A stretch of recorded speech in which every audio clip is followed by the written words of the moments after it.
Mick Foley, and you are watching C-RadTV here, right here on YouTube. Have a nice day. This is Cody Diener, and you are watching C-RadTV on YouTube. And just like Cody Diener, C-RadTV lives by two simple words: just give her, yeah. How's it going, guys? It's Rad C at a WWE Smackdown review from June 4th. Let's go ahead and jump right into it. So we start off SmackDown with the New Day coming out, WWE Champion Kofi Kingston and Xavier Woods. So Kofi and Xavier come out. Kofi goes on, he says that life is full of surprises. And that Kofi says that he will fight through the lows. And then Kofi says he wants to inspire people to achieve their dreams. Wait a minute. Isn't this the same fucking promo Kofi did like 2-3 fucking weeks ago? The fuck? Seriously, Vince. What the fuck is the deal with the same old fucking bullshit? God damn it. So then Kofi goes on, he plays a video package of when Kofi was visiting his hometown, Ghana, West Africa. Which Kofi says he has not visited in 26 years. Where Kofi got to meet everybody there, as he was their hero. He got a hero's welcome back. Because he is the first-born African WWE champion in WWE history. See, after that video package goes on, Kofi Kingston then goes on and says that it's great to tell the kids that all their dreams are possible and could one day become a reality. And then Dolph Ziggler comes out. Dolph goes on, he says Kofi is an inspiration to everybody. And then Dolph says that he respects Kofi's journey. But Dolph then goes on and says this is about him.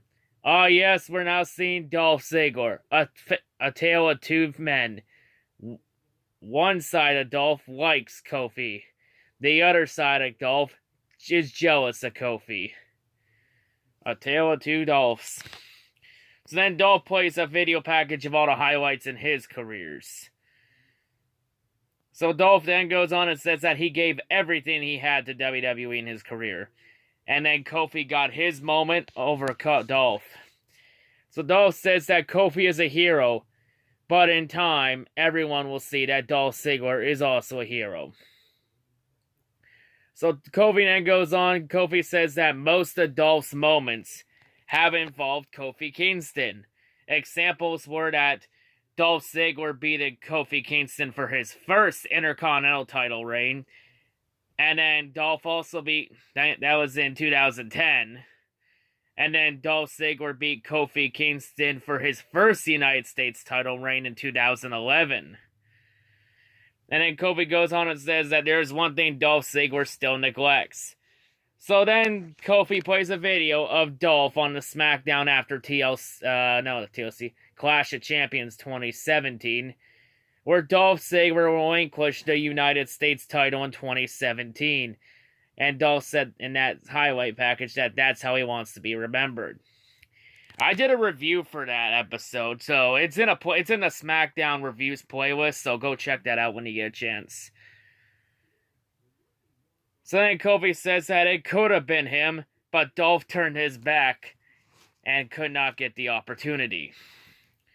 So then Kofi said that he never quits on WWE. Well, you've been there for over 11 years, so yeah, that kind of proves it. He's just a loyal boy to WWE. So Kofi says that it will never be Dolph, as long as Kofi's WWE champion. So Dolph then goes on and plays a video package from 2 weeks ago when Dolph attacked Kofi Kingston. And then Dolph says that it will be him in Saudi Arabia at Super Showdown Friday. So then Dolph's Kevin Owens and Sami Zayn come out as they are scheduled for a tag team match against Kofi and Xavier the New Day. So to the matchup, highlights in the match. Xavier's double dropkick was good. Kofi's double leg was also good along with a springboard dropkick. Kofi's regular dropkick was also good. New Day's Unicorn Stampede in the corner was meh. I mean, I know it is what it is. Kofi's corkscrew dive followed by Xavier's suicide dive. Great sequence there. Sammy's strikes were meh. I mean, it's Sami Zayn. His footwork is questionable. Kevin's strikes, on the other hand, were good. Kevin's 2 running sentons were good. Xavier's missile dropkick was good, along with a springboard clothesline, followed by a dropkick. Kofi's boom drop was good. Match ending, Kofi hits the Trouble in Paradise on Sami Zayn. Kofi Kingston gets the 3 count for the win. But after the match, Dolph Ziggler comes out from the crowd and super kicks Kofi Kingston for post-match assault. Then Dolph goes and super kicks Xavier Woods. And Dolph stands tall. Damn. So then next up, we get a Moment of Bliss segment with Alexa Bliss. So Alexa Bliss is using the wildcard rule to bring us a Moment of Bliss. And Alexa's guest for this episode is the SmackDown Women's Champion, Bayley. So before Bayley could say a word, Alexa goes and demands new coffee from the producers. Uh-oh, somebody fucked up. Alright, who fucked up backstage? Who put 3 creams in that coffee instead of 2? Who fucked up Alexa's coffee? Whoever did, send him to Vince McMahon so Vince can fire their ass properly. Don't worry, producers. You can go to AEW. You can go to a real company. And you can leave this dump. So Alexa goes on and says that Bayley had a good night at Money in the Bank. You do know Money in the Bank was like a month ago. That's old news. So then Alexa says that a lot of her famous moments in her career came on SmackDown. Mainly her winning the SmackDown Women's title twice. So then Alexa says that ask if the title means anything with Bayley. Let me give you a quick answer to that question, Alexa. No.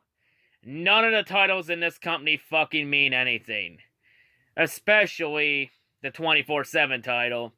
And especially the women's tag team titles. They've looked like a fucking joke so far. Like, nothing means anything in this company anymore. Like, the only thing of fucking value left is the women's Money in the Bank contract, which has had 3 successful cash-ins in a row in the 3 years it existed. So then Bayley goes on and says that she wants new challenges and new opponents on SmackDown. So then when Alexa finally gets her new coffee, Bayley goes and then slaps Alexa's coffee out of her hands. You slapped the coffee out of her hands! And they got it right this time! What is wrong with you, Bayley? So in other words, Bayley is addicted to coffee. So then Carmella comes out and then Carmella tells Alexa that you can't just demand an opportunity here and that you gotta earn one in the ring. And then Charlotte Flair's music hits and Charlotte Flair comes out. And then Charlotte says that she got word from Shane McMahon that there will be a number 1 contenders match between Charlotte, Alexa Bliss, and Carmella later on tonight to decide who will face Bayley for the SmackDown Women's title at Stomping Grounds. Because, oh yeah, in case anyone forgot, there will be no women's matches in Saudi Arabia Friday. Because women are not allowed to compete in Saudi Arabia because political reasons. Political reasons. That's all we're gonna say. Let's just move on. So then next up, we get a 24/7 lumberjack match between Elias and the 24/7 champion R-Truth, with the rest of the jobbers in the middle of the ring. And then we find out while R-Truth is on his way to the ring that it's a 24/7 championship match. And that all the lumberjacks cannot pin the champion during the match. So literally, this is the match. Bell rings. Elias throws R-Truth outside the ring. R-Truth gets attacked by the rest of the division. Truth gets thrown back in ring. Elias hits the pump knee. Elias gets the 3 count for the win. And Elias is now a 2-time 24/7 champion. So Elias did it again. Man, I'm going to have to buy that fucker around next time I see him. But then after the match, the rest of the jobbers come in the ring and go after Elias for post-match assault. So now we can call this the 24/7 clusterfuck. So then Elias goes, he gets out of the ring, he goes under the ring. R-Truth follows, the referee also follows in all this. And while everyone was taking each other out in the ring, R-Truth would pin Elias under the ring, because then you can hear a 1, 2, 3 under the ring, and then the bell rings. And R-Truth comes out from under the ring as your new 24/7 champion. So now R-Truth is a 4-time 24/7 champion. Look, R-Truth is now, look, it's back to hot potato after R-Truth held it for a week. Well, that time where it wasn't being hot potato, and it was fun while it lasted. So then after that, R-Truth goes in and he escapes through the crowd with the title. But yeah, what a fucking clusterfuck this title run has become. So then after that, we come back for commercial. Shane McMahon comes out to the ring with Scott Dawson and Dash Wilder, the Revival. Shane goes on, he has Greg Hamilton once again introduce him as the best in America. Shane goes on, he said that he had a fun time on last Monday, and that the Revival was amazing also on Monday. So Shane goes on and plays a video package from Monday of Shane and the Revival and Drew McIntyre beating the crap out of Roman Reigns. And that part where Shane hit the spear on Roman. And Shane can hit that spear better than Roman ever could. Yeah, that, you know what's embarrassing for Roman? That a fucking McMahon kid hit his finisher better than Roman can. That's embarrassing. So then Shane goes on and says that imagine what he'll do to Roman on Friday. You ain't gonna do jack nor shit. Roman Reigns is gonna fucking put the shovel on your bitch ass. Politics are definitely going in full effect Friday. So then Shane goes on and says that he's gonna put Roman in his place. What place? The place where Roman Reigns is still Vince's golden boy? And you're just gonna keep siphoning him opportunity after opportunity he doesn't deserve? So then Shane goes and says that he'll take it to another level, and on Friday, he's gonna neuter Roman Reigns the big dog. Shane, he's not the big dog. He's the big dumbass. So then after that boring fuckfaces music hits, the Revival immediately go up the ramp, and then Roman runs down and then hits 2 stupid man punches to both Scott and Dash, and clears the Revival out. So then boring fuckface goes, he then does his walk down the ramp to go for Shane McMahon. Then Drew McIntyre comes out from the crowd, and Drew hits a Claymore on Roman Reigns. And then Drew throws Roman in the ring. Shane McMahon goes, he hits the spear. The spear was botched though this time, but this was not Shane's fault. It was Roman Reigns, because Roman Reigns reacted way too late from when Shane hit it.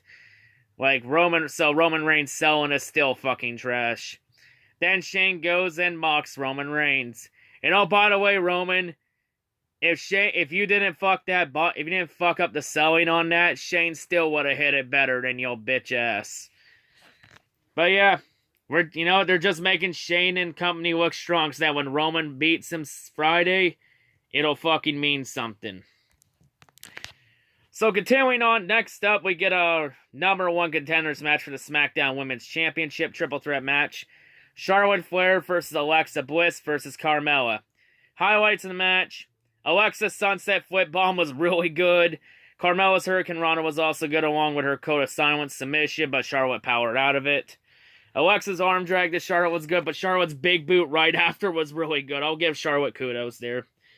Then after that, Mandy Rose and Sonya Deville come out, because they have some beef with Carmella.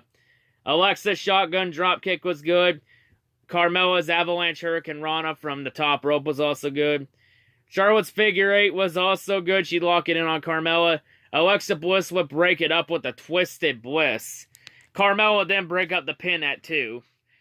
Carmella goes, she hits the natural... Charlotte goes on, she hits the natural selection on Alexa Bliss. Carmella would break up the pin also at 2. So Carmella then hits the super kick on Charlotte Flair, but Mandy Rose and Sonya Deville would then interfere to prevent Carmella from getting the count, which leads to the match ending. Alexa hits the DDT on Carmella. Alexa Bliss gets the 3 count for the win. So at Stomping Grounds, Bayley will defend the SmackDown Women's title against Alexa Bliss. So we got a Raw competitor challenging for a SmackDown title officially. Seriously, can we just end the fucking brand split already? Because now this wildcard rule is just saying the brand split now fucking means nothing. So can we just please just end the brand split already, for fuck's sakes? God. So then next up we get an exclusive interview in the ring with Lars Sullivan. So we're finally going to hear Lars speak. Now we're going to know how Lars' mic skills on the main roster really are. So when Lars was asked of his intentions and what drives a man like him to destroy everybody on the roster, Lars then asked what drives a man like him.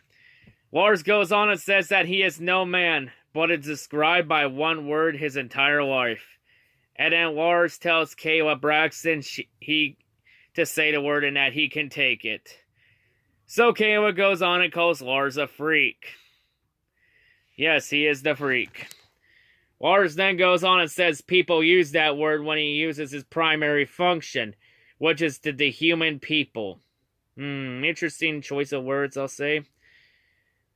Lars then goes on and says that he's here to show the world ain't full of sunshine and rainbows. Somebody was watching Rocky Balboa before coming out. And then Lars goes on and calls the Lucha House Party the Three Blind Mice. And then Lars says that he will use the Lucha House Party's bodily fluids to paint a portrait. Fuck me, that last line was so fucked up. That was so fucking edgy. I dig it. I'll dig it. Edgy. Now that stuff, that last line, as fucked up as that sounds, that is the type of edgy shit we need in this company. Now, I'll give kudos there. The promo wasn't looking good, but Lars, that last line Lars did, it was okay. I'll give it a B. But yeah, anyway, continuing on, because Lars Sullivan is going to be facing Lucha House Party in the 3-on-1 handicap match Friday at Super Showdown. Let's be real, that's going to be a squash match just to make Lars Sullivan look strong. Like, at this point, I already know what's going to happen. I've seen this song and dance before, and I know how it's going to end. They're just going to build Lars Sullivan up, and then feed him to Roman. They're going to feed him to Roman. I'm calling it here. Book it. So then, next up, we get to our main event, which is Andrade Cien Almas versus Apollo Crews. So before the match, Andrade goes and attacks Apollo Crews for pre-match assault. Andrade then goes and hits the hammerlock DDT. So then Finn Balor's music hits and the Intercontinental Champion Finn Balor comes out. Finn and Andrade brawl. Finn hits the sling blade followed by the stomp and the double leg. But after the sling blade, Selena would then interfere, grabbing Finn's leg. Andrade takes advantage. Andrade hits the hammerlock DDT and Andrade stands tall. And on Friday, Andrade will be challenging the Demon Finn Balor for the Intercontinental Champion. So Andrade may be standing tall against regular Finn, but will he stand tall against the Demon Finn? We're gonna have to wait and see. And oh, by the way, this matchup was a no contest. Man, what a crying shame. Fucking main event didn't even happen. Damn. But hold up, we ain't done yet, because next up is the big moment.